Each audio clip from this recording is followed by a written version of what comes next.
Okay, looks like I am online, so let's jump into it. So we're starting a new module today. We're talking about a new topic, and our topic for this week is going to be freedom of speech, freedom of expression, and what the right limits on that might be, if any. So one thing I wanted to point out right away is that I noticed that not many people finished the Module 3 entrance quiz yet, so I've decided to extend that for another day. I didn't put it up till Sunday, so it seems fair enough to me to extend it until tomorrow for you to finish it. So if you haven't done it yet, I've extended that. The other thing that's coming up, of course, is the second exam. Is due at the end of tonight. Only 5 of you have taken it so far, so I'm hoping the rest of you are soon to be taking it. Make sure that you get that finished in time. Okay, so let's talk a little bit about freedom of expression. So freedom of expression is a very broad topic, and we're not going to be able to cover anywhere near all of the issues related to it. So I've chosen a couple more theoretical pieces for the first 2 days. So we've got Mill giving a broad defense of freedom of expression, but especially freedom of expression when it comes to controversial topics in morality, religion, politics. So he's arguing mostly about those issues. Tomorrow we'll be looking at Dworkin, who will be... sorry, is that right? Let me just make sure. No, Feinberg, sorry. Tomorrow we're looking at Feinberg. And he is going to give a theoretical basis for limiting speech when it will cause offense to other people, under what circumstances that can be justified. And then we're going to go on to look at some Supreme Court cases in the United States, which explore some issues from a constitutional perspective that is specific to the United States, but we can get some broader issues out of that discussion. So we'll be looking at Snyder versus Phelps, which talks again about offense and emotional distress caused by speech. And then we will be looking at Schneck v. United States, which discusses the issue of to what extent the government's interest in law and order and promoting the goals that it has can outweigh our freedom of speech. So let me start then with Mill. So Mill lays out a position for free expression which doesn't rest on any sort of value from a public opinion standpoint. So he says, if all mankind minus one were of one opinion, and only one person were of the contrary opinion, mankind would be no more justified in silencing that one person than he, if he had the power, would be justified in silencing mankind. So this is a pretty extreme view. Mill thinks that even in a case where there's almost unanimous agreement, still there's no justification for limiting someone's expression of their view on a topic. And his main reason for this, he explains, is, and here's another quote, we can never be sure that the opinion we are endeavoring to stifle is a false opinion, and if we were sure, stifling it would be an evil still. Right? So he's going to be trying to make both of these points. First, that we don't want to stifle false opinions because we don't want to stifle opinions that we think are false because they may in fact be true. And anyway, we can't be sure that they're not true. And even if we were sure that they weren't true, stifling it would still be problematic. So how does he do this? There are four main arguments that he makes throughout this chapter of On Liberty. And he gives pretty extensive examples of a lot of it. So his first argument is that no one's infallible, and it's always possible that we might be wrong, no matter how many people agree with us, no matter how much evidence we might have. There's always a possibility that we've missed something important, that all the experts have made a mistake, that eventually the paradigm will change, and we'll find that what we have said previously was wrong. And note here that this doesn't necessarily mean that we always have to, in our daily lives, be open to the possibility that everything we think is wrong. Certainty has some uses, and Mill recognizes this. But even then, we should still permit dissent, according to Mill, even if we're right to be certain of things when we're going about our daily lives. So if you wouldn't want to go around at all times thinking the external world may be completely illusory, that some situation could come up where you step forward and fall into an endless pit. We have these views which are just necessary for going on with our lives, which typically are true, but Mill wants to distinguish between that sort of certainty and what he calls absolute certainty, where you think that it's not possible for you to be wrong, and that therefore anyone who could possibly dispute it is just dissenting without any good reason, because it's not even possible that you're wrong, right? So he doesn't want to. He encourages us not to engage in that sort of thinking, and that it's reasonable to presume that many of our judgments are true until they're refuted, but that's only true if you permit refutations, Mill says. If you don't permit people to have a chance to come and refute your beliefs, which you haven't found any refutations of before, you make your views actually less certain. They're more suspect to failure because they never had an opportunity, a real opportunity, to be challenged.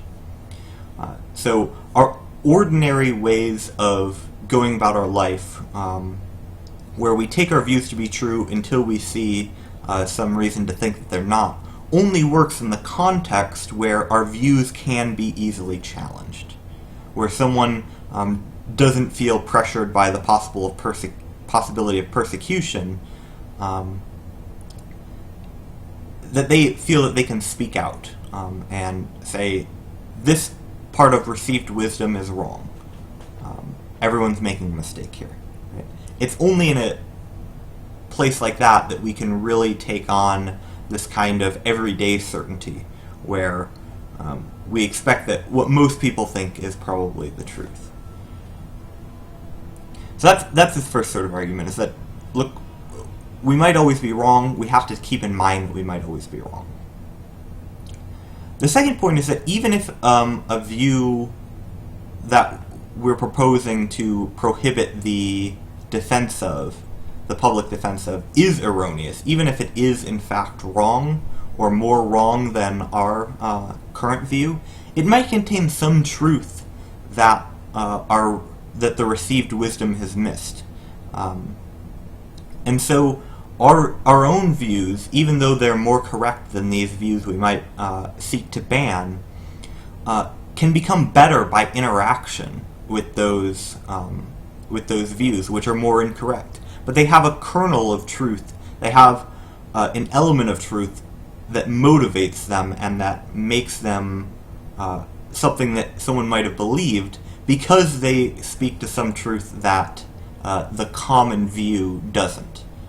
And so our views can be improved by the challenge from these views, even though they're more incorrect than ours, because they might have this small element of truth in them. His third argument that he makes in this piece is that those who are wrong provide a service in helping us who are right sharpen our arguments and better understand the truth. So even if we were sure that someone was advocating a view which was false, right? So we can think about, I don't want to single out any views, but just a view that would probably fit into this. There are some people who argue that the world is flat, that all of our arguments for the world being round are in fact a mistake, and they give a variety of reasons. Now you might think, look, that view is so ridiculous, it's so obviously wrong, that there'd be no harm in banning a view like that. But Mill says, no, in fact, even a view like that, even a view that the world is flat against all the evidence that we have, still is providing us a valuable service, because it allows us to take on arguments against our view that we would have never considered. It allows us to better understand our own views and understand the arguments in favor of them. So what the flat earthers provide is a way for us to improve our understanding. Not only that, Mill thinks that oftentimes we have different evidence depending on our own circumstances. That makes it the case that some people can have evidence which suggests to them something is true even when it isn't, right? Even when lots of people have the requisite evidence to have the correct view. So Mill says this, truth gains more even by the errors of one who, with due study and preparation, thinks for himself, than by the true opinions of those who hold them because they do not suffer themselves to think. So his thought here is that even if you have a view which is false, having that view on the basis of reasons that align with evidence that you have is a better state to be in, and a better state to be in from the point of view of wanting to get to the truth, than is someone who believes the thing that is true, but only does so because they were told, because they were taught in school. It's better for you to hold views for good reasons, on the basis of evidence, than it is for you to hold them just because they've been told to you without any consideration. And that, again, is true even if the person who has lots of reasons is the person who has the false view. And there's a few reasons you might think that this is the case. The first is that if we think about what it is to really know something, part of that is having the belief, and part of that is the belief being true, right? We might... usually we don't want to say that someone knows something unless we're saying that that thing is true, right? We wouldn't say that I know that it's Tuesday right now, because it's in fact not Tuesday, it's Monday, right? So that's part of it, having the true belief is part of it. But another part of it is a justification for that true belief. So,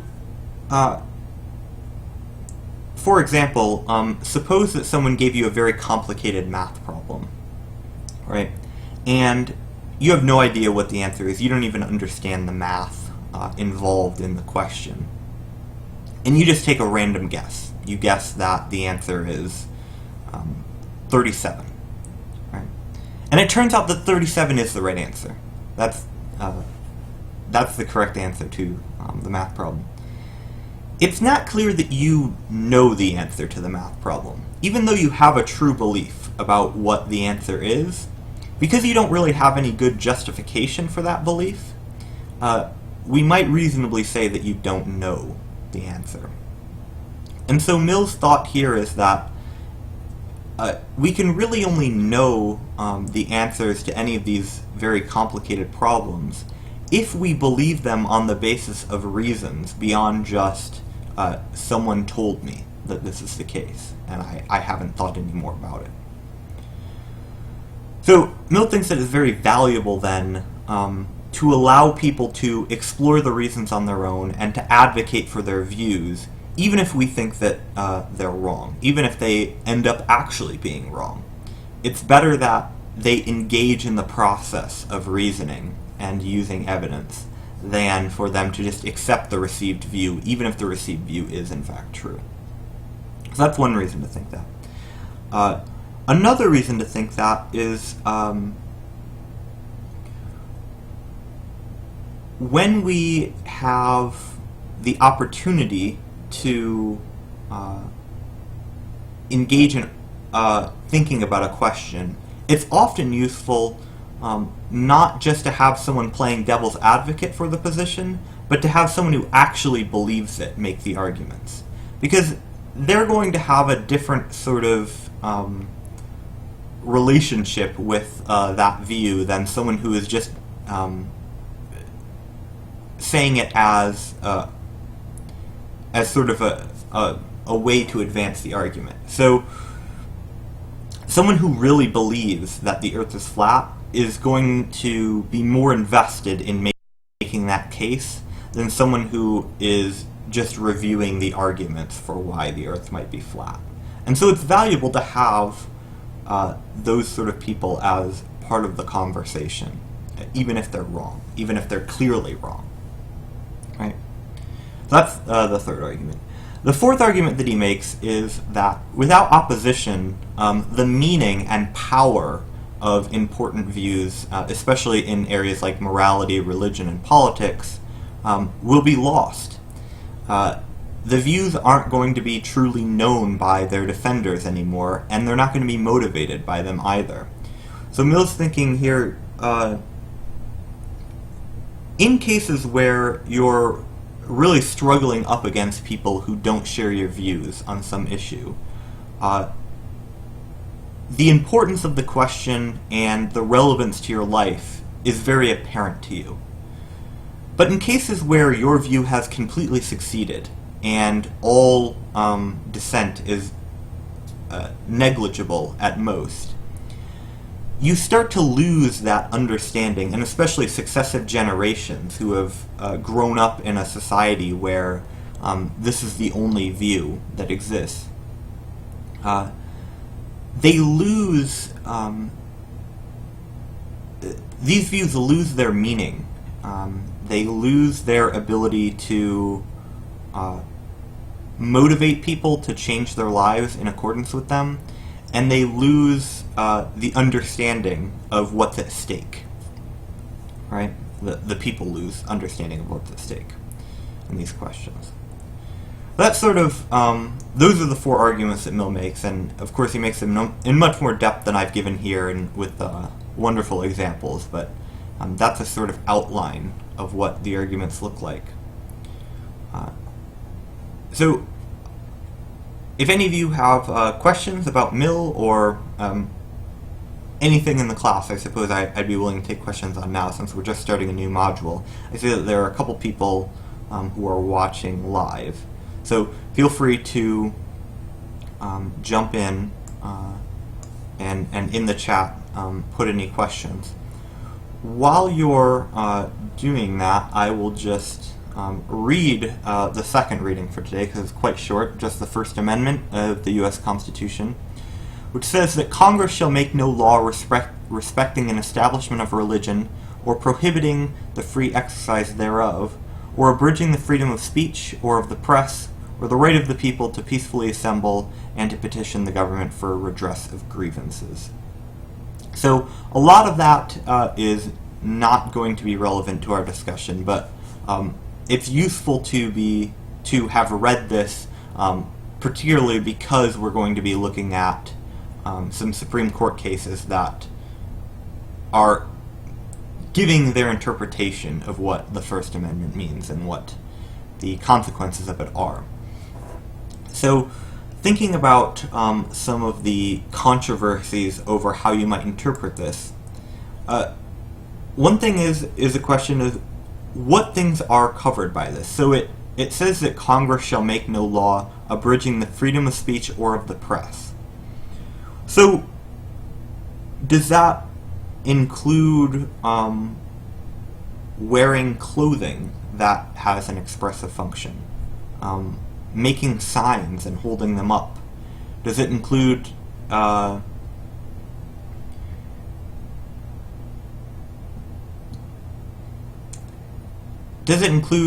images? Does it include making movies, right?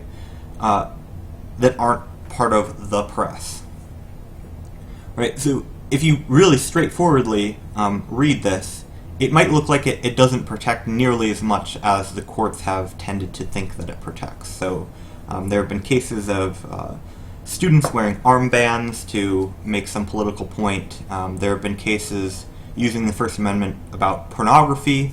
There have been cases about a wide range of different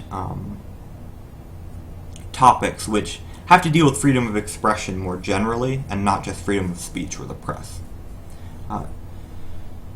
Another question is damaging speech, speech which damages other people. So we can think of libel and slander. We can think of what we'll be looking at the end of this week, people advocating breaking the law, incitement. There are many issues like that. We'll also be looking at, of course, emotional distress that speech might cause other people, offensive speech. Right? So these are all sort of controversies in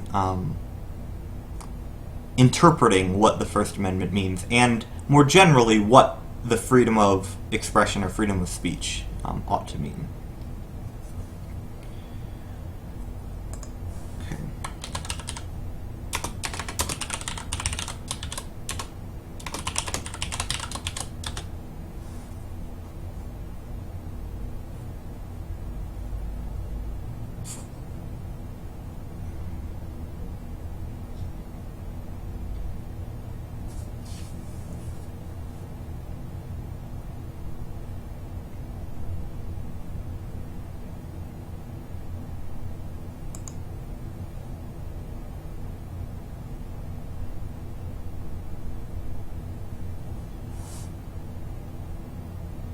Okay, it looks like there aren't any questions, so if you do have any questions, again, you should always feel free, post them on D2L, or email them to me, and I will get back to you.